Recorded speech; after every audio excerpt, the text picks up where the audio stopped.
பாத்தீங்க அப்படின்னா bank. So இந்த பேங்க்ல வந்து எவ்வளவு எல்லாருக்கும் எப்படி இம்பார்ட்டன்ட்டோ கவர்மெண்ட்டுக்கும் இந்த பேங்க் ரொம்ப இம்பார்ட்டன்ட். அதாவது ஒரு ஒரு கண்ட்ரிக்குமே ஒரு சென்ட்ரலைஸ்டு பேங்க் இருக்கும். சோ அவங்க என்ன பண்ணுவாங்க அப்படின்னா அந்த கண்ட்ரிய ஸ்டடி பண்ணி அடுத்த கட்டமா அந்த கண்ட்ரிக்கு என்ன தேவைப்படுதுன்றத முதல்ல கண்டுபிடிப்பாங்க. அதை கண்டுபிடிச்சு ஒரு திசிஸா சப்மிட் பண்ணுவாங்க அவங்க கவர்மெண்ட்க்கு. அவங்க எல்லாம் படிச்சு முடிச்சதுக்கு அப்புறம் ஓகே இதை நம்ம பண்ணலாம் அப்படின்ற மாதிரி அவங்க அப்ரூவல் கொடுப்பாங்க. இப்போ என்ன அப்படின்னா ஜெர்மன் பேங்க் வந்து பிளாக் செயின் பேக் டிஜிட்டல் பாண்ட்ஸை வந்து அவங்க கண்ட்ரிக்கு இருந்தா நல்லா இருக்கும் அப்படின்றத அவங்க படிச்சு முடிச்சுட்டாங்க. சோ இப்ப இத அந்த ஸ்டேட் கவர்மெண்ட்டுக்கு அவங்க சொல்லியிருக்காங்க. பாருங்க ஒரு பேங்க் முதற்கொண்டு அவங்க கிட்ட இருக்கிற அந்த பாண்ட்ஸ் அதாவது எல்லாமே வந்து செக்யூரா வந்து பிளாக் செயின்ல இருக்கும்ன்றத அவங்க படிச்சு முடிச்சுட்டாங்க. ஸோ இது அடுத்த கட்டமா கொண்டு போறதுக்கான விஷயங்களும் அவங்க பண்ண ஆரம்பிச்சிட்டாங்க. ஸோ இப்ப என்ன அப்படின்னா இந்த 2024 இதுக்கான வேலைகள் அவங்க ஆரம்பிச்சிட்டாங்க. இன்னும் 2 மாசத்துல இது ஃபுல்லா முடிச்சுட்டு அந்த கண்ட்ரில இருக்கிற எல்லாருக்குமே வந்து block chain back digital bonds தான் வந்து அவங்க கொடுக்க போறாங்க. அந்த பேங்க் ஆகட்டும் இல்ல பேங்க்குக்கு பார்ட்னர்ஷிப் பண்ண ஃபோம் ஆகட்டும் எல்லாரு கூடயுமே வந்து பிளாக் செயின் செக்டாரை உள்ள கொண்டு வர போறாங்க. எல்லாமே செக்யூர்டா ரொம்ப ரொம்ப பிரைவசியா இருக்கிறதுக்கான விஷயங்களை பார்த்துட்டு இருக்காங்க. சோ இது பாக்குறது மூலியமா என்ன அப்படின்னா நாங்க ரொம்ப சேஃபா இருக்கோன்றத அவங்களுக்கு தெரிய வைக்க போறாங்க. அது மூலியமா நிறைய இன்வெஸ்டர்ஸ் வருவாங்க. அந்த பேங்கோடைய ப்ராஃபிட் அதிகமாகும். பேங்க் ப்ராஃபிட் அதிகமானா கவர்மெண்ட்டுக்கான செக்டர் அந்த ஒரு பர்சன்டேஜ் இருக்கும்ல அதுவும் அதிகமாகும். இதுதான் அந்த விஷயம். சோ ஒரு பக்கம் அவங்களுக்கு எல்லாம் சேஃபாவும் மாத்திட்டாங்க. அது மூலியமா அவங்களுக்கு ரெவன்யூ வந்துருச்சு. சோ இதை நோக்கிதான் வந்து போயிட்டு இருக்கு. சோ பிளாக் செயின் மூலியமா எவ்வளவு விஷயங்கள் நடக்குது அதை புரிஞ்சுக்கிட்டாங்க அப்படின்னா யாருமே அதை யூஸ் பண்ணி தயங்க மாட்டாங்க. சோ இதுதான் ரீசன்ட் டேஸா ஒவ்வொரு பேங்க்குமே எல்லாருமே வந்து வெப்3க்கு மாறிட்டு இருக்காங்க. சோ நெக்ஸ்ட் என்னன்னு பாத்தீங்கன்னா இந்தியா.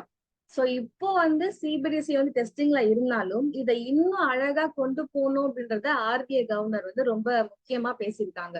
சோ இப்போ எல்லாருமே வந்து இன்டர்நெட் மூலியமா தான் நம்ம டிரான்ஸ்ஃபர் பண்ணிட்டு இருக்கோம். அது இல்லாம நம்ம டிரான்ஸ்ஃபர் பண்ணணும். ஏன்னா எல்லா இடத்துலயுமே வந்து நமக்கு நெட்வொர்க் கிடைக்கிறது இல்ல. அந்த இடத்துல நம்ம லேக் ஆகுறோம்ல.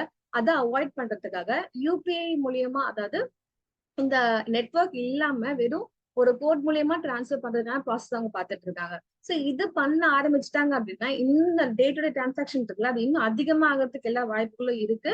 நம்ம ஒரு விஷயத்த டிபெண்ட் பண்ணி இருக்கிறதுக்கான விஷயங்களை குறைச்சிடலாம். சோ இன்டர்நெட் ஃபைன் தான் எல்லா இடத்துலயும் இருக்கும். பட் சம்டைம்ஸ் ஒரு சில இடத்துல இருக்கிறது இல்லைல்ல அதை ஓவர் கம் பண்ணணும். அங்கேயும் நம்ம ஸ்ட்ரகிள் ஆகக்கூடாதுன்றத ஒரே கான்செப்ட் தான் இந்த விஷயத்த பாக்குறாங்க. சோ இப்ப எல்லாருமே வந்து கேஷ் யூஸ் பண்ணி வாங்குறாங்களான்னு பாத்தீங்கன்னா கிடையாது. நம்ம சொன்ன மாதிரிதான் ஒரு 10 ரூபாய் 5 ரூபாய்க்குனாலும் ஜிபே போன்பே தான். சோ அப்படி போயிட்டு இருக்க உலகத்துல இன்டர்நெட் இல்லாம கொண்டு போய் எஃபிஷியண்டா கொடுத்துட்டோம் அப்படின்னா நம்ம தான் சூப்பரா வந்து இந்த எக்கனாமியை வந்து கைக்குள்ள வச்சுக்கலாம். சோ இப்போ ஆல்ரெடி பாத்தீங்கன்னா 1.3 கஸ்டமர்ஸ் வந்து இந்த பிளான்ல வந்து பண்ணிட்டு இருக்காங்க. அதாவது சிபிஎஸ்இ பூஸ்ட் பண்ற ப்ராசஸ்ல இருக்காங்க. அதை இன்னும் அதிகப்படுத்தணும்ன்ற கான்செப்ட்ல அங்க இருக்காங்க.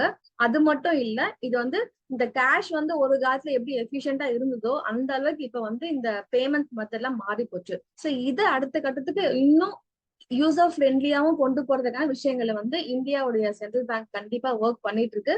அது அவங்க இன்னமும் அழகா மாத்தி நம்ம கிட்ட கொடுத்துருவாங்க. சோ எல்லாமே வந்து சாத்தியம்தான். பட் ட்ரை பண்ணா மட்டும்தான் அதுல என்ன ஃபிளாஸ் இருக்குன்றத புரிஞ்சுக்கிட்டு ஒரு ஒரு விஷயமா எடுத்து வச்சிட்டு இருக்காங்க. சோ நம்ம இந்தியாவும் டிரான்ஸ்ஃபர்மேஷன் ஆயிட்டு இருக்கு. அது ஃபியூச்சர் ஜெனரேஷன் என்ன எப்படி போயிட்டு இருக்குன்னு வெயிட் பண்ணி தான் பார்க்க முடியும். சோ நெக்ஸ்ட் என்னன்னு பாத்தீங்கன்னா ஹாங்காங். இன்னைக்கு நான் இந்த ஒரு வாரத்தை நியூஸ் எடுக்கும் போது எனக்கு இந்த பேங்க் விஷயங்கள் தான் நிறைய பட்டுச்சு. சோ அதனாலதான் வந்து 3 நியூஸ்ல வந்து பேங்காவே இருக்கு. ஏன்னா இவங்க தான் வந்து ஒரு சென்டர் ஆஃப் அட்ராக்ஷனா இருந்தாங்க. சோ ஒரு பேங்க் ஒரு விஷயம் கையில எடுக்குது அப்படின்னா அவங்களுடைய இன்வெஸ்ட்மெண்ட் அதிகமா இருக்கும், ரிஸ்க் ஃபேக்டர் அதிகமா இருக்கும். பட் அதையும் தாண்டி எடுக்கிறாங்க அப்படின்னா அவங்க அந்த கான்செப்ட் மேல அவங்க கிட்ட இருக்க ட்ரஸ்ட் தான். அதனால மட்டும் தான் எடுக்க முடியுது. இப்ப என்ன அப்படின்னா ஹாங்காங்குடைய சென்ட்ரல் பேங்க் இருக்காங்கல்ல அவங்க அசட் டோக்கனைசேஷனை பண்ண போறதா சொல்லியிருந்தாங்க முன்னாடியே. பட் அதுக்கான கம்யூனிட்டியை வந்து இப்ப பில்ட் பண்ணிட்டாங்க. சோ அது லாஸ்ட் ஸ்டேஜ்ல இருக்கு. சோ ஒன்ஸ் அவங்க அதை பண்ணிட்டாங்க அப்படின்னா அதுவுமே வந்து ரொம்ப ஃபேமஸா அந்த ஊர்ல கொண்டு போயிருவாங்க. சோ ஹெச்எஸ்பிசின்ற பேங்க் வந்து அவங்க வந்து ரொம்ப ஃபேமஸா போயிட்டு இருக்கு. அவங்க கூட சேர்ந்து அங்க இருக்கிற இன்னொரு ஒரு 7 பேங்கோட பார்ட்னர்ஷிப் பண்ணி இந்த கம்யூனிட்டியை உருவாக்கி இருக்காங்க.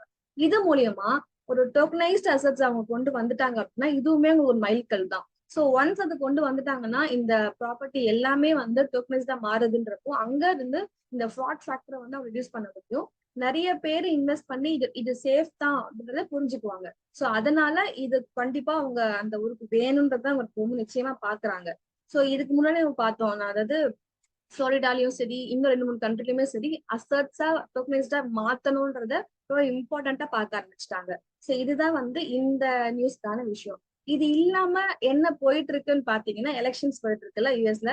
சோ எல்லாருமே என்ன சொல்றாங்கன்னா, கிரிப்டோக்கு சப்போர்ட் பண்ணி பேசுற அந்த கேண்டிடேட்ஸ் அதிகமா இருக்காங்க.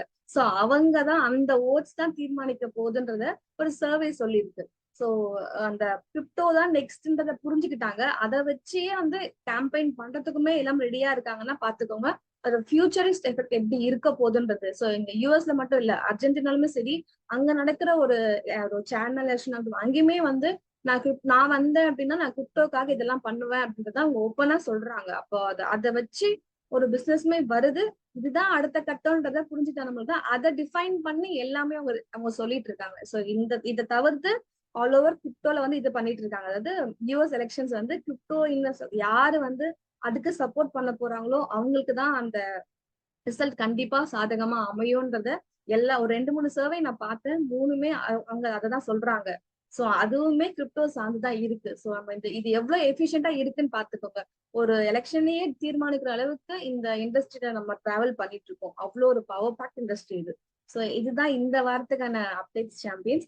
So all over the world bank ஒரு பக்கம் அவங்க விஷயத்த பண்ணிட்டு இருக்காங்க. அது மட்டும் இல்லாம ஒரு முக்கியமான ஒரு விஷயம் ஒரு முடிவு பண்ற இடத்துல நம்ம டிராவல் பண்ணிட்டு இருக்க கிரிப்டோ இண்டஸ்ட்ரி ஒரு பெரிய பங்கு வகிக்குது. அதை தான் நம்ம பார்க்க முடியுது. Have a great day. Thank you all.